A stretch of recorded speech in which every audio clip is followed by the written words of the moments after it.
right if you're not, but I hope you are. Right, we're going to do a bit of meditation. This isn't a class, it's just a chance to meditate together. These meditations are part of the further emergence work that I do. I'll explain about further emergence when we're finished the meditation. There's lots of different styles of meditation. This is just what I do. If you're used to meditating, brilliant. Can you hang on for a minute while I explain what I do, just for the benefit of people who are new to meditation? For me, it starts with why I would meditate. I'm trying to connect with the part of me that I connect to every night when I'm asleep. Not the dreaming bit, the bit after dreaming. So I'm dreaming and then I drop out the bottom and dreaming into deep dreamless sleep, where I have no thoughts, I've got no memories, I've no personality, I've no body, I've got no house, possessions, stories, country. I've got nothing. I don't even have me, because I sort of cease to exist, certainly in the way that I normally register my existence. So when I put it like that, that sounds awful. That sounds like death. And yet I love going to sleep. And when I wake up in the morning, I feel refreshed. So somewhere I know that that is a good place. So that's the place I want to go to when I meditate. I just want to do it consciously. So straight away, if you're new to meditation, don't try this lying down, because chances are you'll fall asleep. And if you don't fall asleep, you'll battle sleep. Both of which are kind of contrary to what we're trying to do. So yeah, just sit up. You don't have to sit in a lotus position or anything like that unless you're comfortable in a lotus position. I'm just sitting in a chair. If you're going to sit in a chair, make sure it's not a big comfortable fluffy armchair that you're going to fall asleep in. You're into that side of things again. So as I say, no thoughts in this place. For some reason my mind can't seem to get there. So I have to figure out how to work with my mind, or sort of part the curtains of my mind to get into this place. So I make an arrangement with my mind. I say, look, can you just not think for the next 15 minutes, because we want to do some meditation. And now I've been meditating for years, so at this stage my mind is on board. It's like, yep, okay, fine, let's do that.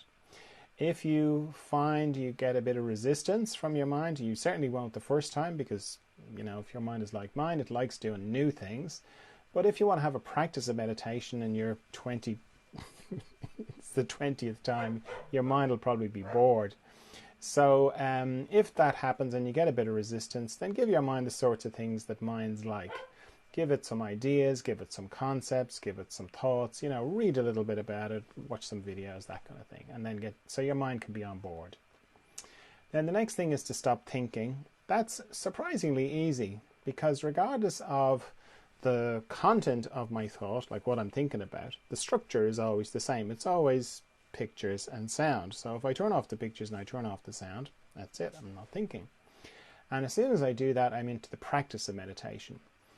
Now, the practice of meditation runs parallel with the intention of meditation. So my intention is to go to this mysterious, profound, calm, zen-like, still, I'm just trying to think of all the words they use to describe meditation. That place, that's my intention. And then the practice of meditation goes along with it, in tandem with it.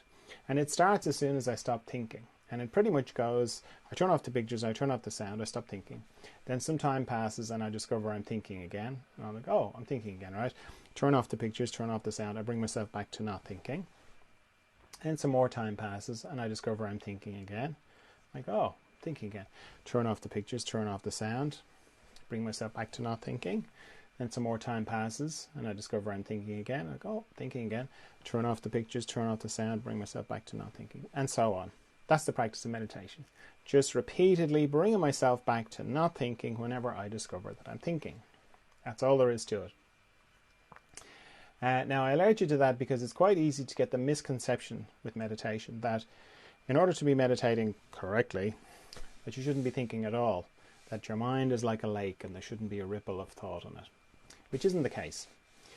The two go together, the practice and the intention. Sometimes you'll be very deep and still, and then other times you'll be discovering that you're thinking. And both are powerful. Like, it's kind of obviously powerful when you're very deep and still and calm. You can feel all sorts of lovely changes going on in your body. But then it's also powerful when you discover that you're thinking. It's just a bit more subtle. Because if you're like me, the sorts of things that you think about are all to do with you. So I'll be thinking, what did I say that to that person for? What am I going to do about that thing? And so on. Now, if I'm in the middle of one of those thoughts and I'm meditating and I realize that I'm thinking and I go, oh, thinking, turn off the pictures, turn off the sound, I bring myself back to not thinking. What I'm indirectly saying to myself is, you know that thought that you were just thinking, that you thought was you and that you were it? Well, you just made that thought disappear. So you're obviously not that thought. In fact, you're not any of your thoughts. You're something else.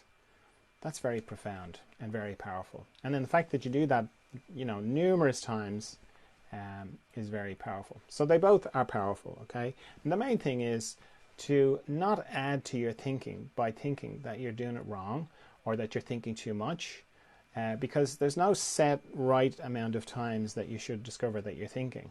It changes day to day, and it changes hour to hour. Some days it might be a lot, other days not so much. It doesn't really matter. The main thing is, every time you discover that you're thinking, you bring yourself back to not thinking. That's it. You're doing great.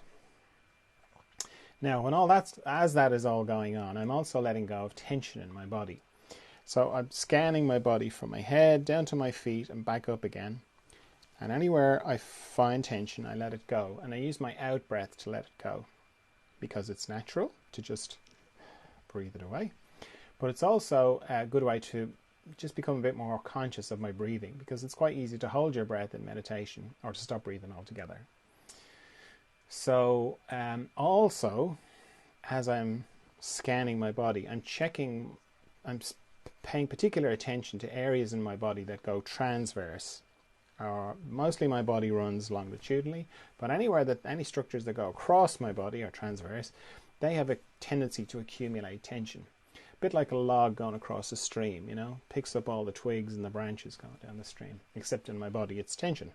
So I'm checking my eyes particularly, my jaw, my tongue, base of my neck, my shoulder girdle, all my joints there, all transverse sites, are shoulders, elbows, wrists, fingers, my heart area, my respiratory diaphragm, all my intestines, my pelvic floor, my hips, my knees, my ankles, and my toes. If you're just starting out with meditation, having a nice quiet room where you're not going to be disturbed, it's really helpful, because one of the things that triggers thoughts is noise, and as soon as you close your eyes, your hearing is going to amplify. So the quieter the room, the best chance you're giving your mind to not think. And then the other thing I do for that is I set a timer for how long I'm going to meditate for. I'm going to set my timer for 15 minutes, but if you're new to meditation, I'd encourage you to set it for shorter. Set it for like 5 minutes and then repeat it 3 times, because 15 minutes is a long time if you're not used to it.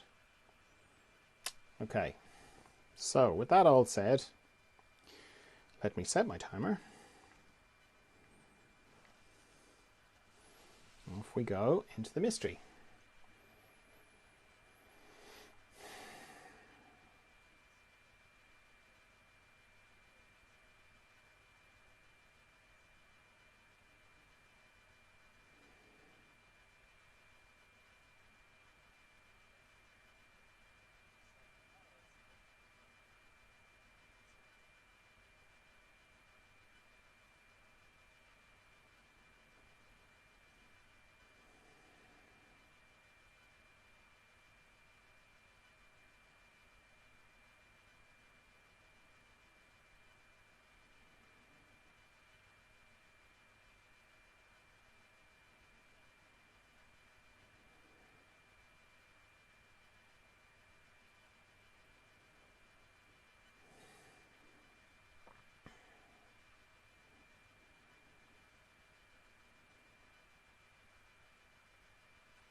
Okay, if you feel like you've gone very deeply inside yourself, then take a minute to come back from there before you open your eyes. Or if you feel like you have, you can hold the inner space and the outer space, then you can just open your eyes. And if when you do that, you'll feel like you lose the inner space, then you can just close your eyes again, reconnect. Oh, yep, there it is.